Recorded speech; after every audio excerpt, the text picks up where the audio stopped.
What really happens in the first hour after everything goes wrong?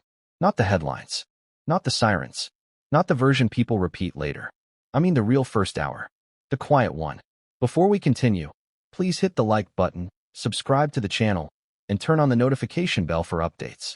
Because before the police arrived, before the cameras gathered, before the story found its villain, there was a house standing perfectly still. A house that had seen decades of laughter, arguments, reconciliations, and carefully managed appearances. And on this night, it held a secret that would tear everything apart. Let's go back to the moment when the final ordinary breath was taken, and no one knew it was the last calm they'd ever feel again. It was a Sunday evening. That detail matters. Sundays are slow, predictable, comfortable. They're not supposed to carry chaos. The neighborhood was quiet in the way wealthy neighborhoods always are. Not empty, just insulated. Tall hedges, long driveways, the illusion that nothing bad can reach you if your gate is high enough. Inside the house, nothing looked unusual. No signs of a struggle visible from the outside. No shattered windows. No alarms screaming for attention. If you'd driven past, you would have assumed everyone was exactly where they should be. But inside, time had already split in two. Before and after. The first contradiction investigators would later wrestle with appeared almost immediately. The timeline. At least, the version everyone agreed to at first. Statements suggested a calm evening. Routine movements. Normal habits. Dinner. Television. Separate rooms. Nothing memorable. And that's always the first red flag. When everyone remembers nothing. Think about your own life. When something traumatic happens, tiny details stick. The sound of a glass. The way the light looked. The smell of the room. But here, everything was vague. Too vague. As if the memory had already been edited. Hours later, or maybe earlier, depending on which version you believed, something shifted. Not violently. Not dramatically. Just quietly. The kind of shift you don't feel until it's too late. At some point, someone decided not to call. At some point, someone chose to wait. And waiting is never neutral. Waiting is a decision. What we know is this. By the time help was contacted, the night had already settled into silence. No neighbors reported hearing anything unusual. No alarms tripped. No frantic exits caught on nearby cameras. And that puzzled investigators from the start. Because tragedies like this almost always leave noise behind. Even when people try to be careful. Especially then. Inside the house, the layout worked against chaos. Large rooms. Distance between spaces. Doors that closed softly. It was a place designed for privacy. And privacy can be a shield or a weapon. The first person to enter the scene that night didn't scream. That detail never sat right with anyone. They froze. Long enough for time to stretch. Long enough for shock to turn into something else. Recognition. Not just of what had happened, but of what it meant. And here's where the stories begin to diverge. One version says panic took over immediately. Another says there was hesitation. Another suggests calculation. The truth is likely a blend. Because shock doesn't erase instinct. It reveals it. And instinct tells you one thing above all else when your world collapses. Protect yourself. The call to authorities came with carefully chosen words. Not lies, but not the full truth either. Statements framed discovery, not sequence. Outcome, not cause. No one volunteered more than they had to. And that restraint would echo throughout the investigation. When police arrived, they expected chaos. They didn't find it. The house was unervingly orderly. No overturned furniture. No frantic signs of interruption. Which immediately raised the question no one wanted to ask yet. How could something so devastating happen without disorder?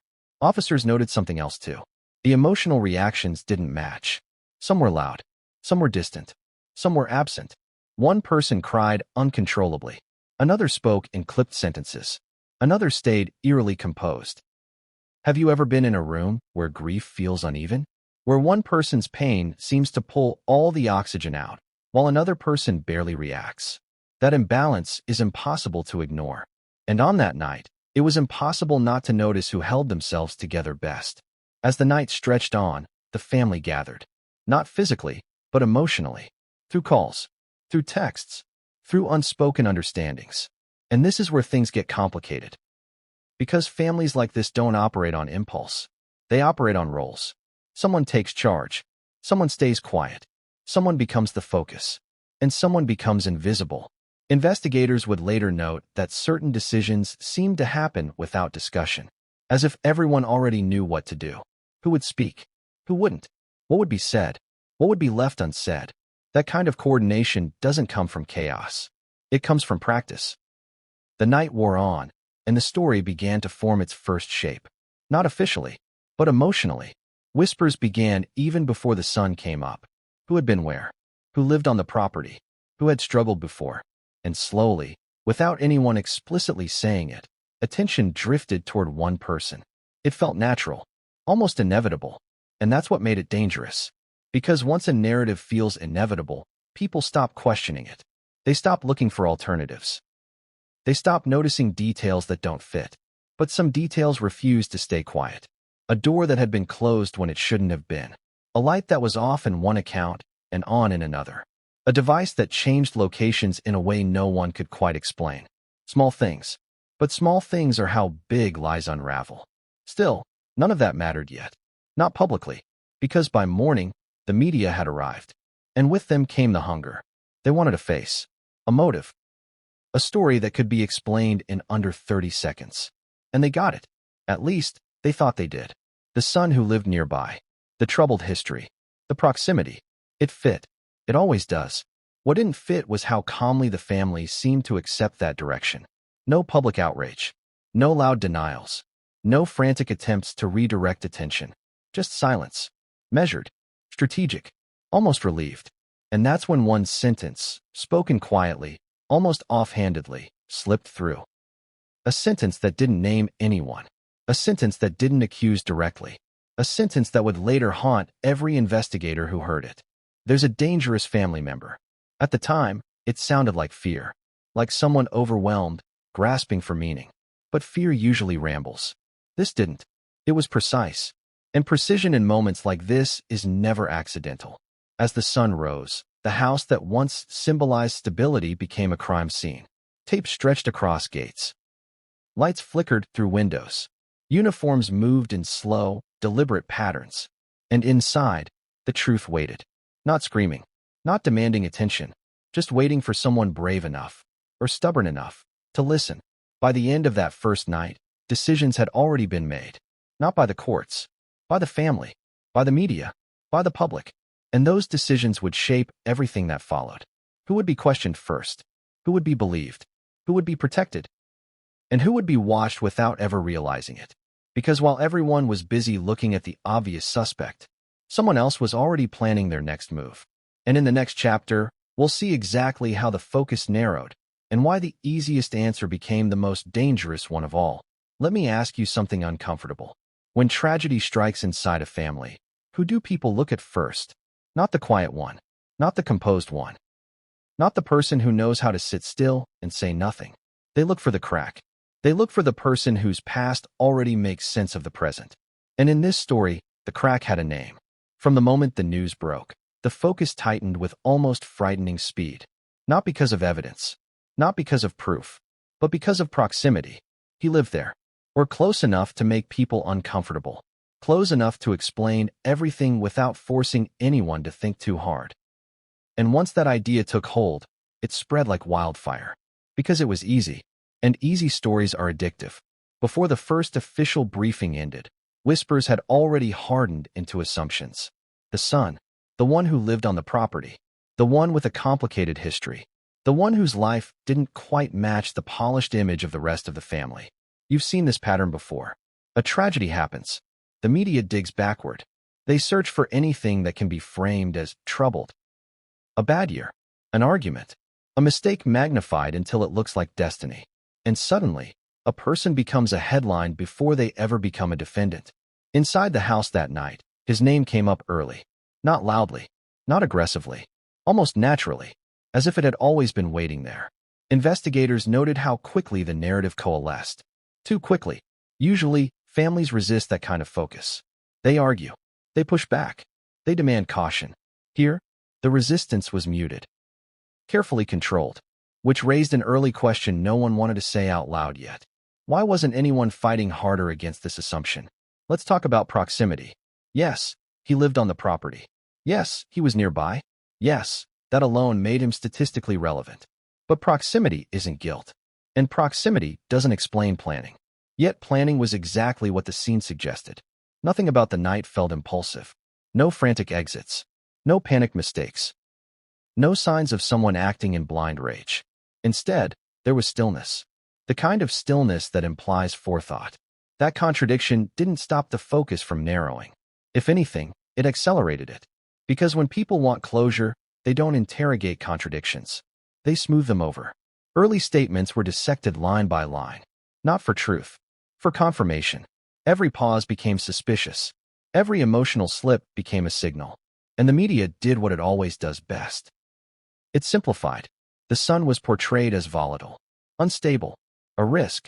Past struggles were dragged into the light, stripped of context, and rearranged to fit a story already being told. Let me ask you something else. Have you ever noticed how someone's worst moments are never allowed to stay in the past once they become useful? They stop being history. They become prophecy. Inside interrogation rooms, the pressure mounted fast. Not aggressive. Persistent. The kind of pressure that doesn't shout, but never lets you breathe. Questions repeated in slightly different ways.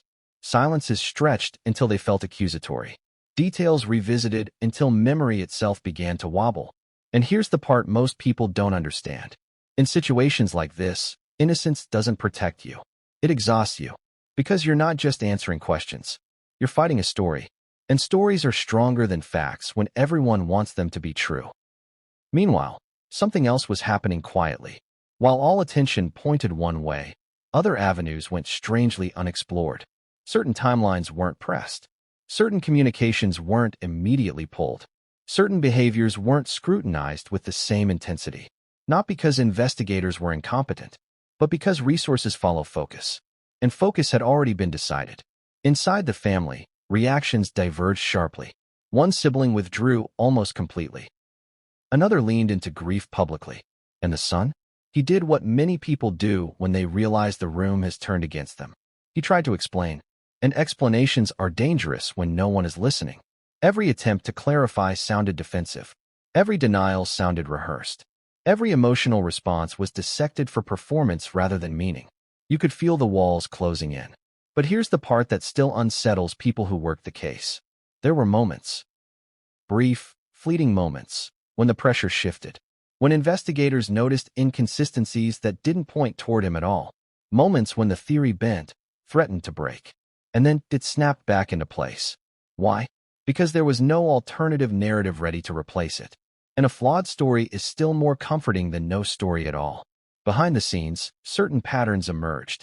The son reacted emotionally when confronted. He showed fear, anger, confusion. All things people associate with guilt, but also with being trapped. Compare that to the reactions of others. Calm, measured, controlled, almost rehearsed. Investigators exchanged glances more than once. Because while emotion can be faked, sustained composure under this kind of scrutiny is harder to explain, especially when the stakes are this high. But public opinion had already spoken. And once public opinion locks in, it exerts its own gravity. Witnesses remember things differently. Memories shift. Confidence erodes. People want to be helpful. They want to align with what they think is already known. And so the son's shadow grew larger. Every movement watched.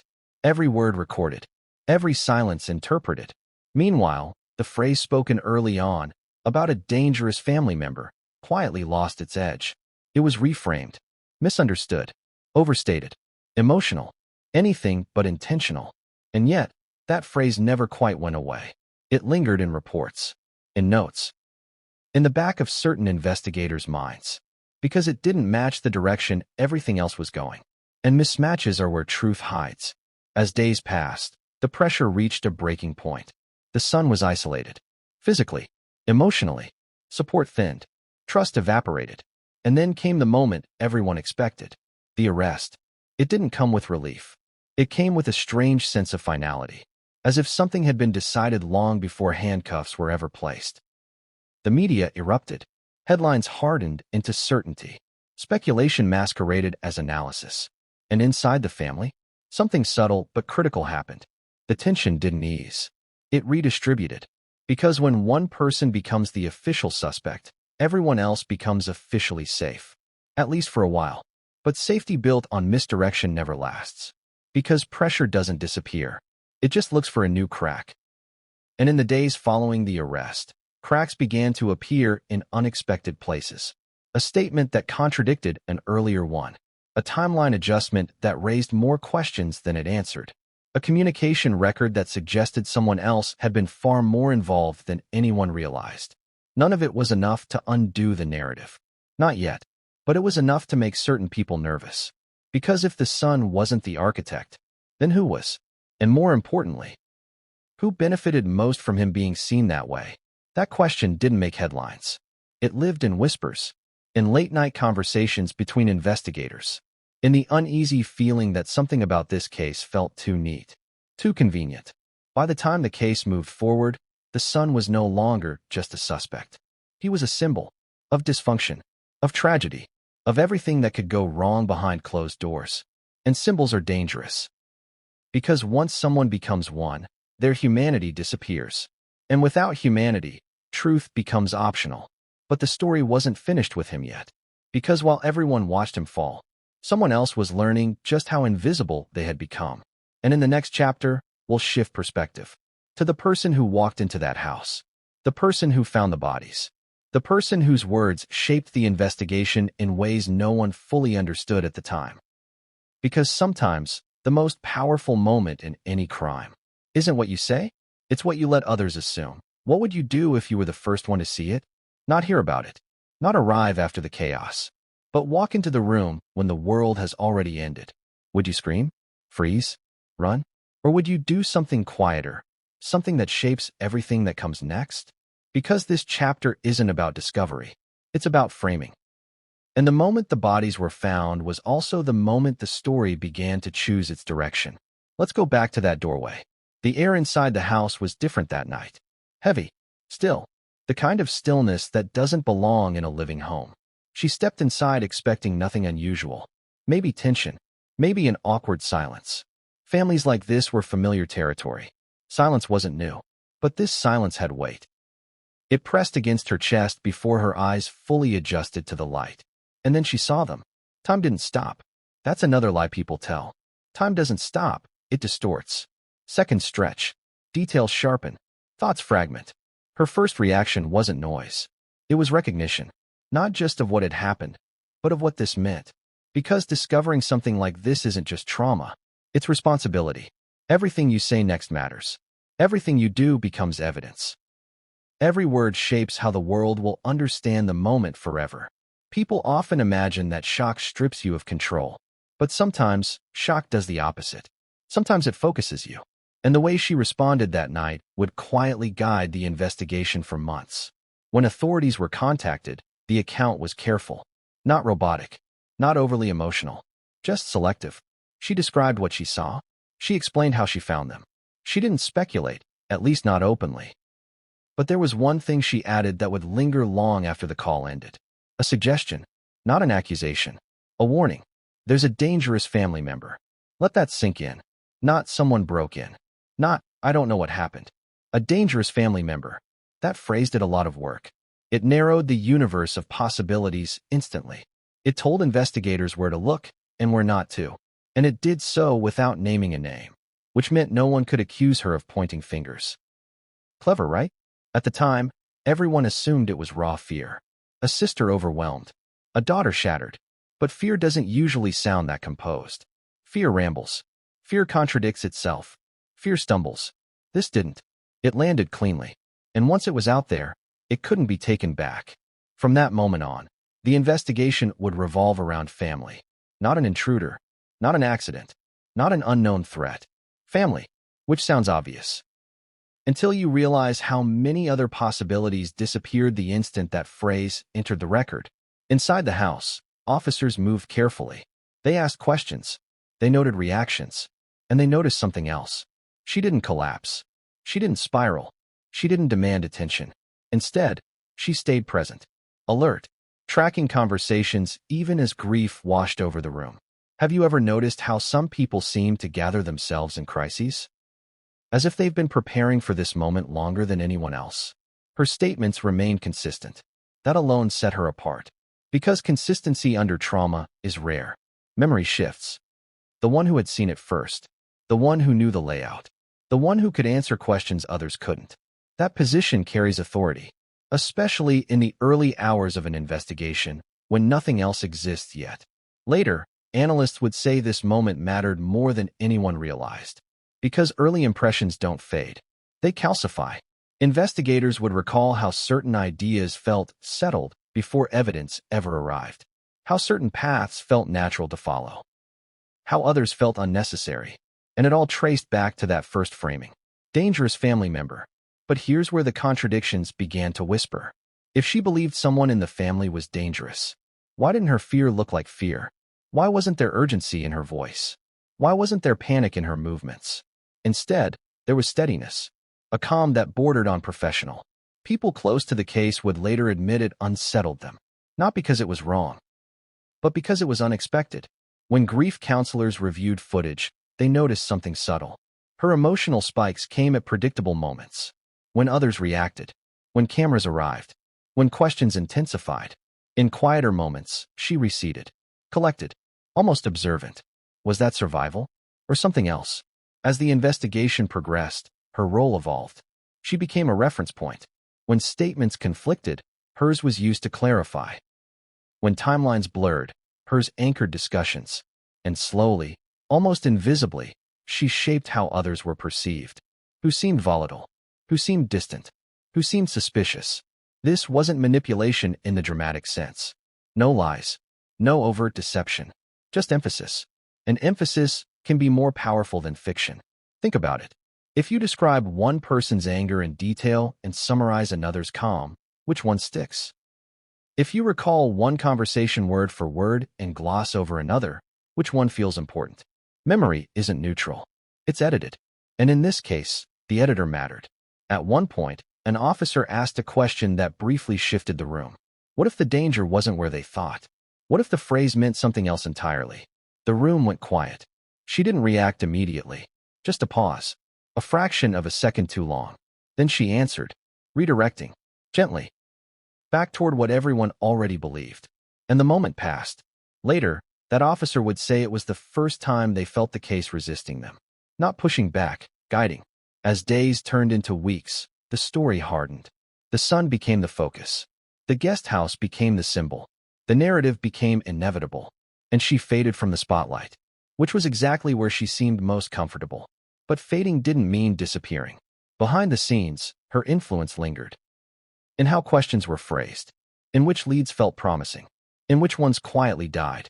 And yet, no one questioned her motives. Why would they? She was the one who found them.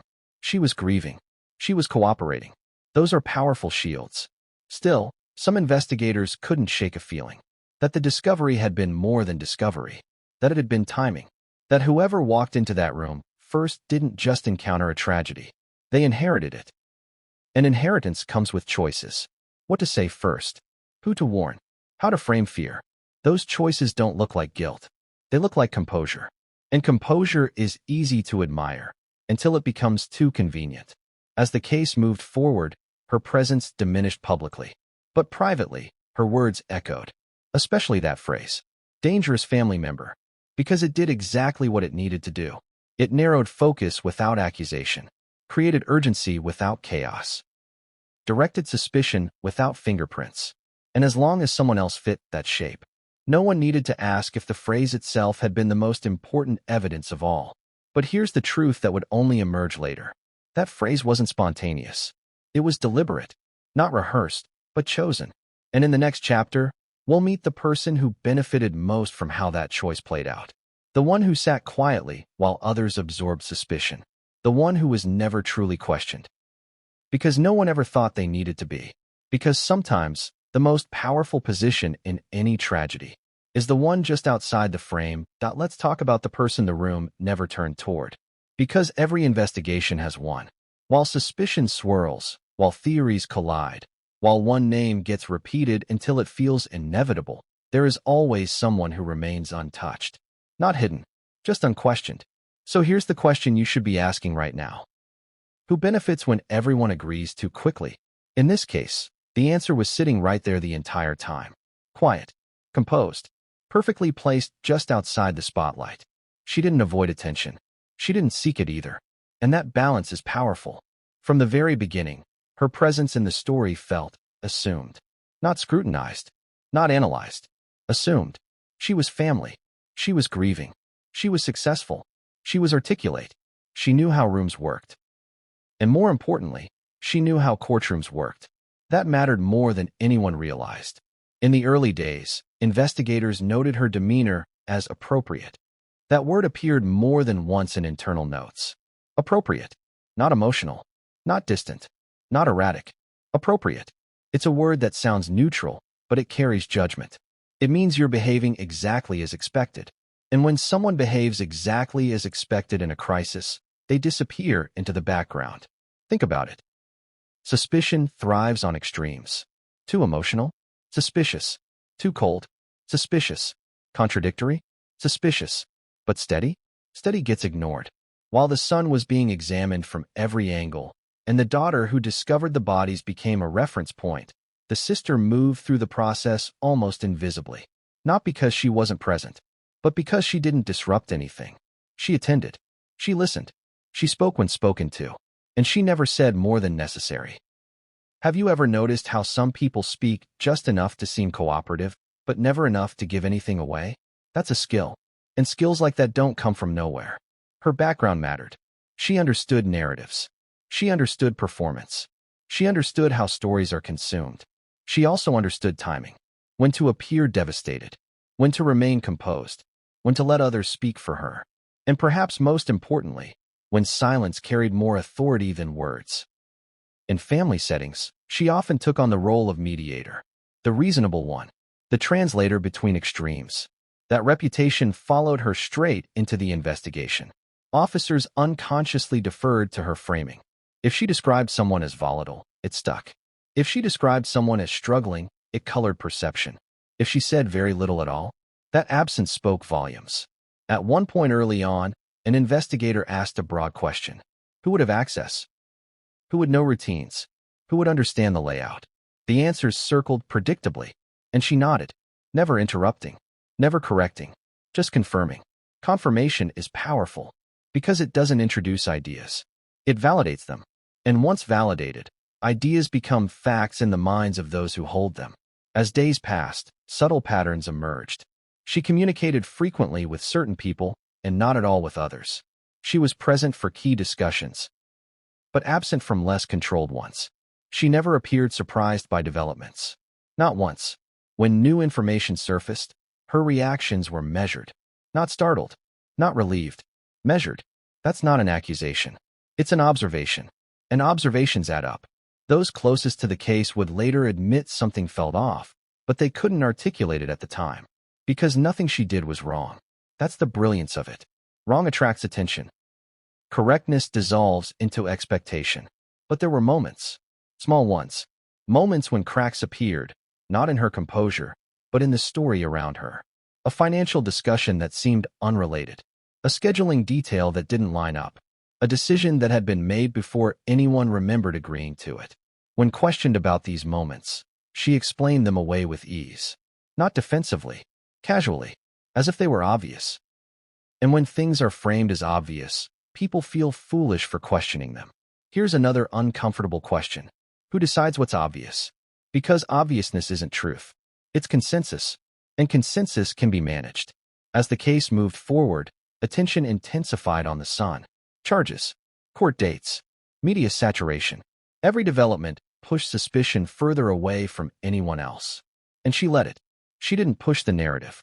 She didn't need to. Others were doing it for her. Family members unconsciously echoed her earlier framing. Investigators built on assumptions she had never corrected. The public absorbed a simplified story that fit neatly into familiar tropes. The troubled son, the shocked sister, the grieving family. Where did she fit? Nowhere obvious. And that was the point. But behind the scenes, she was anything but absent. She coordinated legal conversations. She advised on statements. She managed interactions with outsiders. Not officially, quietly. Influence doesn't need a title. It needs access. And she had plenty. At one point, A document surfaced that raised eyebrows. Not because of what it said, but because of who had reviewed it before it became part of the record. Her name appeared. Not prominently, but there. When asked about it, she explained it away as procedural. A formality. Nothing more. And no one pressed. Why would they? She was helping. Always helping. But help isn't neutral. Help shapes outcomes. As weeks turned into months, the gap between public narrative and private unease widened. Some investigators began revisiting early decisions. Not openly. Quietly.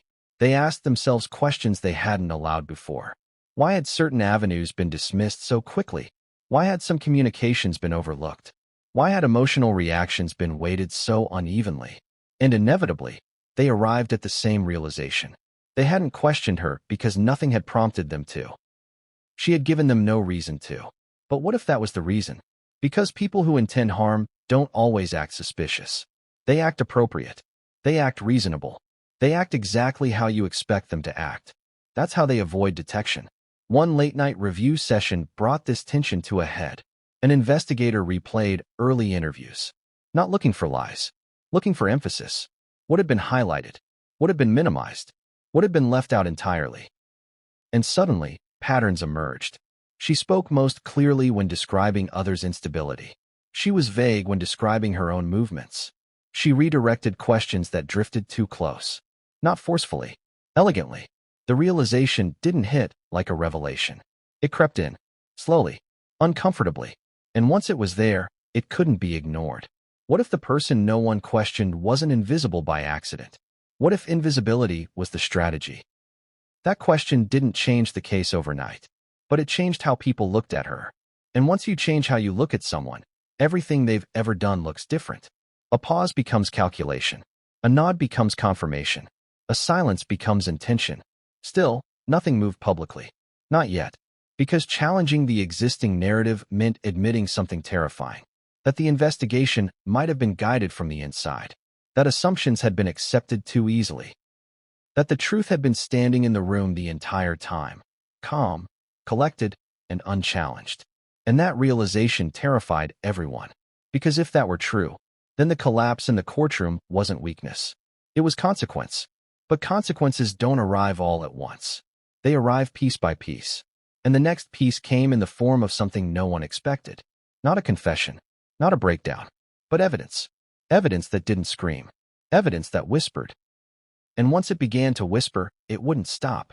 In the next chapter, we'll step away from family dynamics and into something far more unsettling. The silence beyond the house. The people who said nothing. The friends, colleagues, and insiders who suddenly vanished from the conversation. Because sometimes, the loudest clue in any case is who stops talking. Why do people stop talking all at once? Not slowly. Not naturally. All at once. That's the question that began to bother investigators more than any piece of physical evidence. Because silence, when it spreads evenly, is never accidental. In the days after the arrests, the phones should have been ringing. Friends checking in. Colleagues offering statements. Industry insiders eager to distance themselves or to be heard. That's how it usually goes. But this time, something different happened. The noise collapsed. Not just publicly. Privately. Messages went unanswered. Emails stalled. Conversations ended mid-sentence and never resumed. And if you've spent any time around powerful circles, you know exactly what that means. Someone made a call. Not a threat. Not an order. A reminder. Because in Hollywood, silence doesn't need to be enforced. It just needs to be suggested. The first sign came from people who were expected to talk. Longtime friends who had shared holidays suddenly declined interviews. Colleagues who had once spoken openly about family dynamics claimed they didn't feel comfortable commenting. Acquaintances who had been present during tense moments now said they couldn't remember clearly. Memory loss is contagious when reputations are at stake. And the stakes were enormous. This wasn't just a family tragedy. It was a reputational earthquake. Careers brushed by the edges of the story. Legacies threatened by proximity. Deals, relationships, and futures hanging in the balance. And when power senses risk, it retreats. Collectively, the silence wasn't loud. It was smooth. Statements released through representatives. Carefully worded condolences. No elaboration. Nothing personal. Nothing specific. just enough to appear humane without inviting questions. Investigators noticed something else. The people who did speak spoke the same way. The phrasing was eerily similar.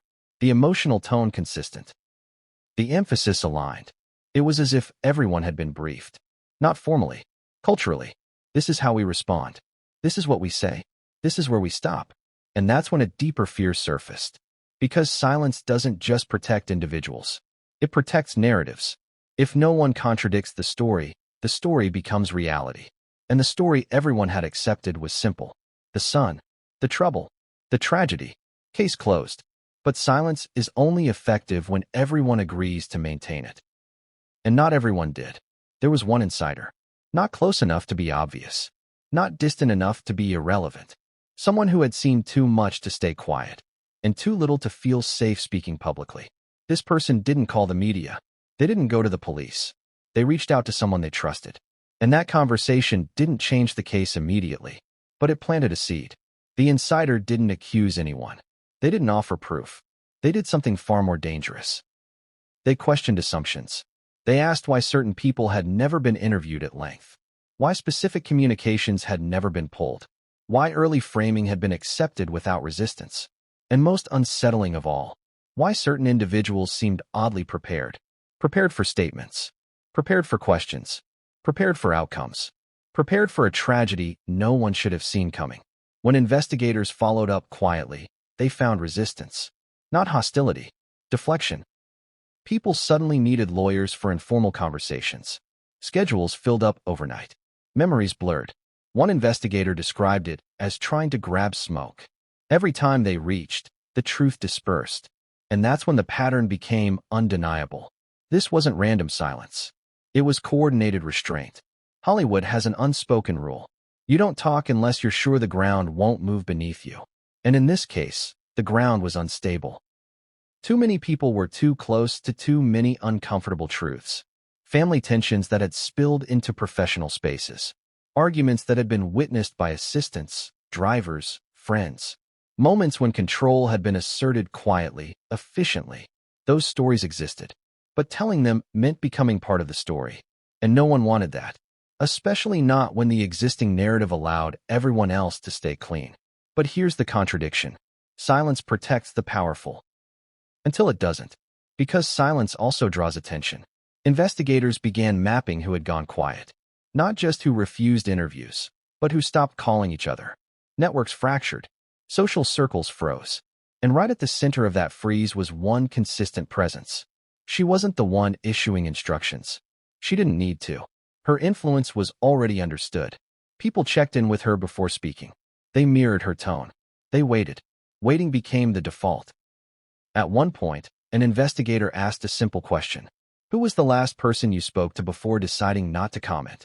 The answer came back more than once. The same name. Not aggressively. Casually. As if it were obvious. That answer never made it into a report. But it made it into memory. And memory changes how you see everything. Behind closed doors, law enforcement began reassessing earlier decisions. Not undoing them. Re-examining them. They revisited call logs. Text threads. Email chains that had once seemed irrelevant. And they noticed something unsettling. Communication patterns shifted sharply after the tragedy. Not away from the sun. Toward someone else. Conversations that had once flowed freely now funneled through a single point. Information moved upward, then outward. Filtered. Sanitized. Approved. That's not how grief behaves. That's how management behaves. And the more investigators noticed, the harder it became to ignore. Because the silence wasn't passive. It was maintained. One witness almost broke it. Almost. They agreed to meet privately. No cameras. No recorders. Just a conversation. They spoke for 20 minutes. Then stopped. Mid-thought. They looked at their phone. A message had come in. After that, they withdrew completely. No explanation. No follow-up. Just gone. That moment haunted the case. Because it proved something critical. She spoke most clearly when describing others' instability. She was vague when describing her own movements. She redirected questions that drifted too close. Not forcefully. Elegantly. The realization didn't hit like a revelation. It crept in. Slowly. Uncomfortably. And once it was there, it couldn't be ignored. What if the person no one questioned wasn't invisible by accident? What if invisibility was the strategy? That question didn't change the case overnight, but it changed how people looked at her. That cost came later. But in this phase of the story, the silence held. Long enough for assumptions to harden. Long enough for the public to settle. Long enough for the son's fate to feel sealed. And through it all, she remained composed, never commenting on the silence, never questioning it, as if she had expected it all along. Which raised a chilling possibility. What if the silence wasn't a reaction? What if it was part of the plan? Not planned in detail, planned in principle. If something goes wrong, people will protect the center. And the center wasn't where everyone thought it was. The silence also had another effect. It isolated dissent. Anyone who questioned the narrative felt alone, uncertain, exposed. And isolation is powerful. It makes even the truth feel dangerous to hold.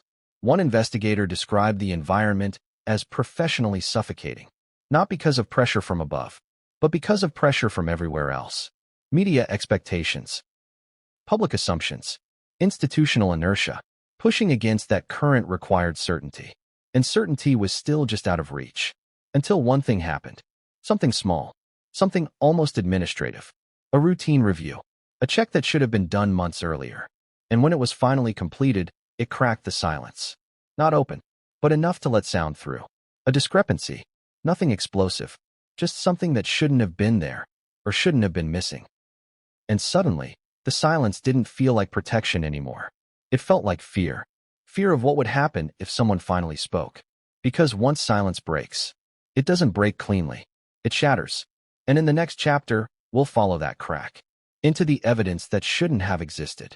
The record that shifted suspicion quietly and permanently. Because the truth didn't arrive screaming. It arrived whispering. And once it started whispering, it never stopped. What if the thing that finally broke the case wasn't dramatic at all?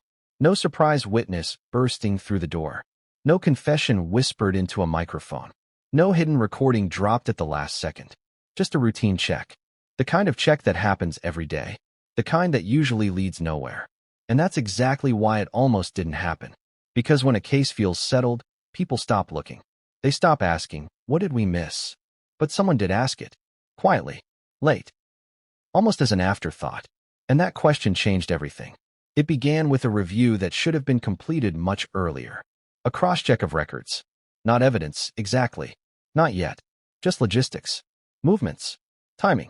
Access. The kinds of things that seem boring until they don't. An analyst noticed something that didn't match the established timeline. Not a contradiction. A misalignment. A gap where certainty had been assumed.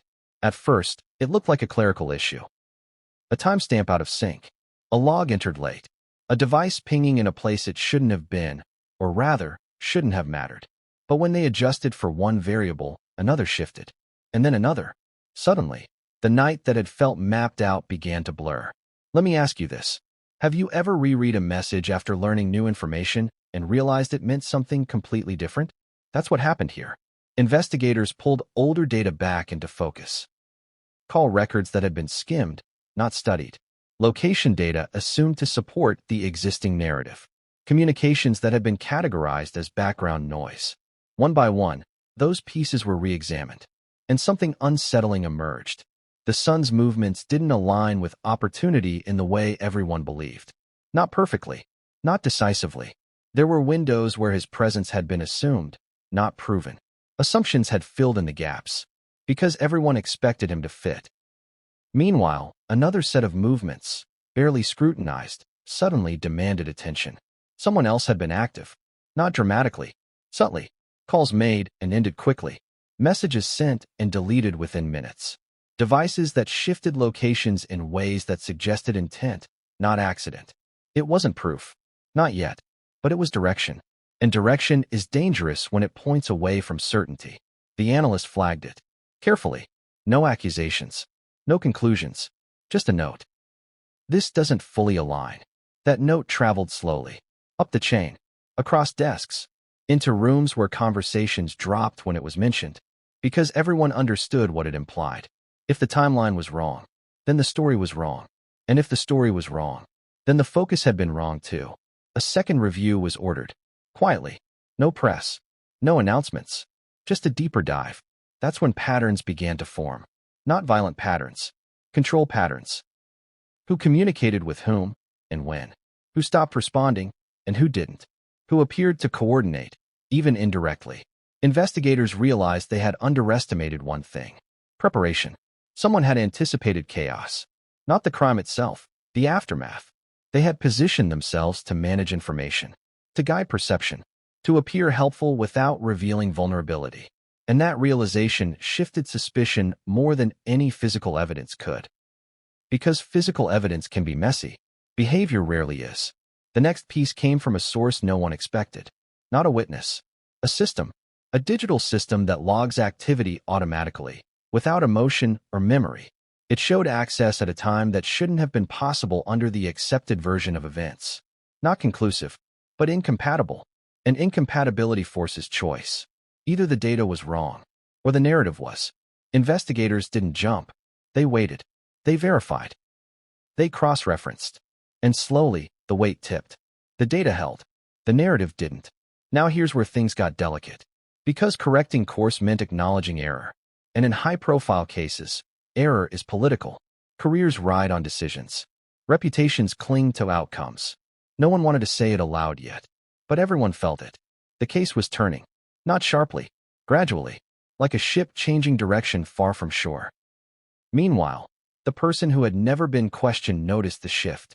Subtle changes, different questions, longer pauses, a new tone in conversations. Nothing accusatory, just curiosity. And curiosity is dangerous when you've relied on certainty. She adapted quickly, as she always did, offered explanations before questions were fully formed, provided context before doubt could settle. But this time, the explanations felt heavier, more layered, as if they were compensating for something. Investigators noticed. And once you start noticing, you can't stop. They revisited her early statements. Not for lies, for alignment. What matched? What didn't? What had been emphasized? And what had been skipped? They noticed that when evidence pointed toward others, her language softened. When it pointed away, it sharpened. Subtle, but consistent. Another piece surfaced. Not from the night itself, but from weeks before. A conversation that hinted at tension no one had disclosed. Not explosive, controlled. The kind of tension that simmers. The kind that doesn't erupt, it arranges. Investigators began to see the shape of something new. Not a crime of impulse. A crime of orchestration. Distance between decision and action. Distance between intent and consequence. And suddenly, the courtroom collapse from earlier took on a different meaning. Not shock. Recognition. Because the evidence didn't accuse. It illuminated. And illumination is harder to fight than accusation.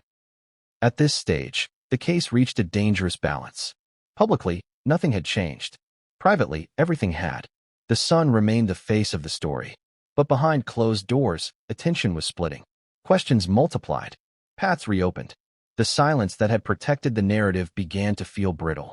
Because silence can only survive as long as no one speaks. And someone was getting close. Very close. The next step wasn't an arrest. It was a recalibration. A decision to test a theory. Not by confrontation. By pressure. Strategic pressure. New subpoenas. Expanded reviews. Requests that couldn't be ignored without raising suspicion. And with every request, the room grew tenser. Because the evidence wasn't just pointing in a new direction. It was pointing inward, toward the person who had managed the story from the edges, toward the person whose calm had never cracked. Until now. And in the next chapter, we'll see what happens when pressure stops being abstract and starts becoming personal. When the courtroom turns. When the balance of power shifts visibly. Because once evidence changes direction, someone always feels it first. Have you ever felt a room change before anyone said a word? Not a sound. Not a gesture. Just a shift. That's what happened the morning the courtroom turned. It didn't announce itself. It didn't arrive with drama. It arrived with hesitation. The kind of hesitation that creeps into voices when people realize the ground beneath them isn't as solid as they thought. The benches filled like they always did. Reporters adjusted lenses. Attorneys reviewed notes they had already memorized. But something was different. The rhythm was off. Questions that were usually answered quickly lingered unanswered. Glances were exchanged where none had been before. A pause stretched just a second too long. And if you were watching closely, you could feel it. The narrative everyone had agreed on was being tested. The first sign came from the prosecution, not in what they said, in what they didn't. They skipped over something they used to emphasize. They reframed a point they once leaned on heavily. It was subtle, but subtlety is where truth hides when it's afraid of exposure. The defense noticed immediately. You could see it in the way notes were passed, in the way a jaw tightened, in the way eyes flicked toward the gallery, then back to the bench. Something was coming, and everyone felt it. The son sat at the defense table, shoulders hunched, eyes hollow. He had lived inside suspicion for months now. Every breath measured, every movement analyzed. He didn't look like a mastermind. He looked like someone who had been crushed by a story bigger than him. And for the first time, that contrast mattered. The judge entered. Order was called, and the room leaned in. Because when courtrooms turn, they don't do it loudly. They do it procedurally. A new witness list, a revised motion, a question asked slightly differently than before. The prosecution called a witness they hadn't emphasized previously. Not new, just recontextualized. An analyst. Not dramatic, not emotional, just precise. They spoke about timelines, about patterns, about what fit and what didn't. And with every sentence, the foundation of the old narrative weakened. The analyst didn't accuse anyone. They didn't need to. They presented alignment and misalignment. They showed how certain assumptions had been made early, how those assumptions had shaped everything that followed, and how, when you remove them, a different picture emerges. The defense attorney didn't object. That was telling, because when you don't object, it means you're watching something unfold you don't want to interrupt. The prosecution shifted again. They introduced communications. Not messages themselves.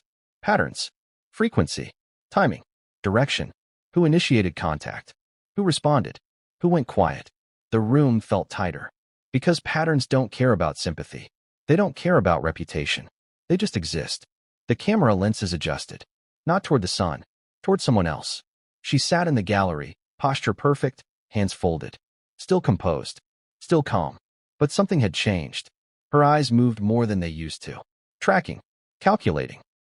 Following the story as it evolved in real time. And that's when the defense made a move no one expected. They didn't argue innocence. They argued influence. They suggested the possibility, just the possibility, that the son hadn't been acting alone. Not directed. Influenced. That word landed differently. Influence doesn't accuse. It implicates environment, relationships, power. The prosecution didn't object. They let it sit. And that silence was louder than any argument. Because it meant they weren't ready to contradict it. The judge took notes. Slowly, deliberately. That alone sent a ripple through the room. Judges don't take notes unless something matters. The next witness shifted everything. Not because of what they said, but because of who they were. Someone adjacent. Close enough to know dynamics. Far enough to appear neutral. They spoke about conversations.